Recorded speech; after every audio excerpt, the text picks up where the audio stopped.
Dating app లో పరిచయం దారుణ హత్యకు దారి. విశాఖ గాజువాకలో ప్రియురాలి హత్య ఘటనలో సంచలన నిజాలు. 2021లో డేటింగ్ యాప్ ద్వారా మౌనికతో పరిచయం పెంచుకున్న నేవీ అధికారి రవీంద్ర 2024లో వేరే అమ్మాయిని పెళ్లి చేసుకున్న రవీంద్ర.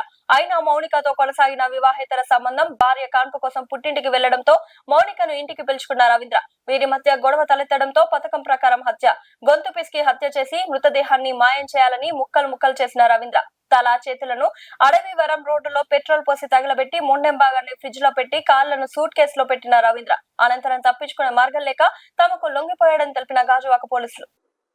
వీళ్ళకి 2021 నుంచి ఈ అమ్మాయికి ఈ రవీంద్రకి పరిచయం ఉంది. ఈ రవీంద్ర కావాలనే ఉద్దేశంతోనే డేటింగ్ యాప్ ద్వారా ఈ అమ్మాయిని పరిచయం చేసుకున్నారు. పరిచయం చేసుకుని 2021 నుంచి కూడా ఈ రిలేషన్షిప్ కంటిన్యూ అవుతా ఉంది. 2024 ఇతనికి పెళ్లి అయింది. పెళ్లి అయినప్పటికీ కూడా ఈ అమ్మాయితో మరి రిలేషన్షిప్ కంటిన్యూ చేశారు. మరి ఈ మధ్య ఆవిడ అతని వైఫ్ ప్రెగ్నెంట్ అవడం వలన డెలివరీ కోసంగా పుట్టింటికి వెళ్ళింది. ఆ నేపథ్యంలో ఇంకా అతను అమ్మాయిని పిలిపించుకోవడం, ఒక రిలేషన్ కంటిన్యూ చేయడం జరిగింది. అయితే వీళ్ళిద్దరి మధ్య చిన్న గొడవలు స్టార్ట్ అయినాయి. ఆ గొడవల్లో ఆ అమ్మాయిని ఏదో రకంగా చంపేయాలన్న ఉద్దేశంతో అతను నిర్ణయించుకున్నాడు. నిన్న ఆ ఉద్దేశంతోనే నిన్న అతను అమ్మాయిని ఇంటికి పిలిపించుకున్నాడు.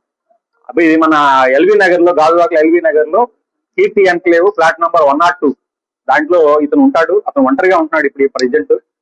అమ్మాయిని పిలిపించుకొని పథకం ప్రకారంగా అమ్మాయితో గొడవ పెట్టుకొని అమ్మాయిని గొంతు పిసికేసాడు. అంటే చెప్పిన ప్రకారం ఏంటంటే ముక్కు నోరు మూసేసి సఫికేషన్ చేసి చంపేశాడు. చంపేసిన తర్వాత అతను ఈ డెడ్ బాడీని ఏ విధంగా డిస్పోజ్ చేయాలో అర్థం కాక దాన్ని కావాలనే ఉద్దేశంతో అతను ఒక కత్తి తీసుకొని ఆ బాడీని 3 ముక్కలు చేశాడు అనమాట. గొంతు, తల, చేతులు, మొండెం అన్ని కూడా సెపరేట్ చేశాడు. సెపరేట్ చేసేసి కాళ్ళన్నీ కూడాను ఒక సూట్ కేసులో ప్యాక్ చేశాడు. అదేవిధంగా మొండి భాగం ఫ్రిడ్జ్ లో పెట్టాడు. ఈ తల, చేతుల్ని మరి అంటే 1 by 1 డిస్పోజ్ చేయాలన్న ఉద్దేశం అతని ఉద్దేశం. దాన్ని ఏం చేశాడంటే అతను బ్యాగ్ లో పెట్టుకొని మన ఈ అడవివరం రోడ్ లో ఒక నిర్జన ప్రదేశం ఉంది. ఆ ప్రదేశంలో పెట్రోల్ లో తగలబెట్టేసి మరలా వచ్చాడు. వీటిని కూడా డిస్పోజ్ చేయాలన్న ఉద్దేశంతో ఏం చేయాలో అర్థం కావట్లేదు. ఈ బాడీ ఎలా తయారు చేయాలి, ఎలా పంపించాలి, ఎలా డిస్పోజ్ చేయాలని చెప్పేసి తర్వాత అతను మొత్తం లోపల ఉన్న బ్లడ్ స్టైన్స్ కూడా మొత్తం కూడా వాష్ చేసినట్టుగా మనం నేరస్థల పరిశీలన తెలుస్తా ఉంది. కంప్లీట్ గా వాష్ చేస్తున్నాడు.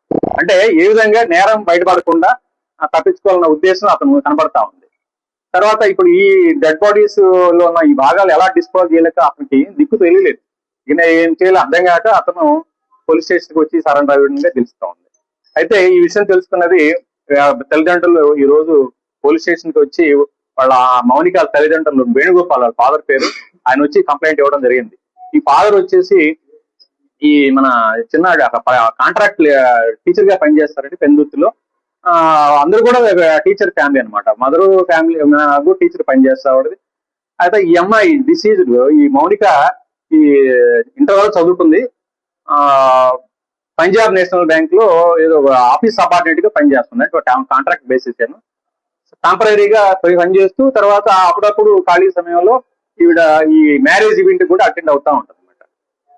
అయితే ఈ కేసు నమోదు చేస్తున్నారు. కేసు మన మర్డర్ కేసు కింద. అదే విధంగా ఈ ఎవిడెన్స్ ని తారుమారు చేయడం కోసం, అంటే కనపడకుండా మాయం చేయడం కోసంగా అతను ప్రయత్నించినట్టుగా ఆ మర్డర్ కేసుతో పాటుగా 201 ఐపీసీ సెంటర్ అండి ఆ కేసు కింద కూడా కేసు నమోదు చేయడం అయింది. దర్యాప్తు స్టార్ట్ చేయడం అయింది. సిఐ గాజువాక ఈ కేసు దర్యాప్తు చేస్తా ఉన్నారు. అయితే ఈ కేసులో ఈ ముద్దాయికి కఠిన శిక్ష పడే విధంగా అన్ని రకాలుగా సైంటిఫిక్ ఇన్వెస్టిగేషన్ చేయడం జరిగింది. టెక్నికల్ ఎవిడెన్స్ కూడా దీంట్లో మేము అన్ని రకాలుగా వాడుతా ఉన్నాం. ఇతనికి ఎట్టి పరిస్థితుల్లో మంచి గట్టిగా శిక్ష పడాలన్న ఉద్దేశంతో దానిలో భాగంగానే ఈ రోజు RFSL టీమ్స్, క్లూస్ టీమ్స్ కూడా ఈ రోజు పోలీస్ స్టేషన్ నుంచి రావడం జరిగింది. సీన్ ఆఫ్ అఫెన్స్, అదేవిధంగా ఎక్కడైతే ఈ బాడీని డిస్పోజ్ చేయడం ప్రయత్నం చేశాడో, ఎక్కడైతే ఈ తల మొండాన్ని కూడా అక్కడ ఆ చేతులను తగలబెట్టారో ఆ ప్రదేశం కూడా విజిట్ చేయడం జరిగింది. ఇవన్నీ కూడా సీజ్ చేసి మన పోస్ట్ మార్టం నిమిత్తం KGH కి పంపించడం జరిగింది.